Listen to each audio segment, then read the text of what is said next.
নমস্কার, আসসালামু আলাইকুম ওয়া রাহমাতুল্লাহি ওয়া বারাকাতুহু।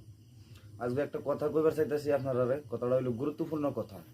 কথাটা হইল আপনি দেশেই থাকুন বা প্রবাসেই থাকুন, যদি আপনার ভূগোল আপনার আশেপাশে যদি কোথাও আগুন লেগে যায়, তাহলে আপনি বলবেন হাতে এক মুঠো পানি নিয়ে বা এক মুঠো বালি নিয়ে বলবেন আউযু বিল্লাহি মিনাশ শাইতানির রাজিম বিসমিল্লাহির রহমানির রহিম বলে তারপরে বলবেন সালামুন আলা ইব্রাহিম, সালামুন আলা ইব্রাহিম, সালামুন আলা ইব্রাহিম, সালামুন আলা ইব্রাহিম, সালামুন আলা ইব্রাহিম, সালামুন আলা ইব্রাহিম, সালামুন আলা ইব্রাহিম, সালামুন আলা ইব্রাহিম 7 বার এইভাবে পড়ে পানিতে ওই রকম ফু দিয়ে বা মাটিতে ওরকম ফু দিয়ে ওই মাটিটা আগুনে নিক্ষেপ করবেন।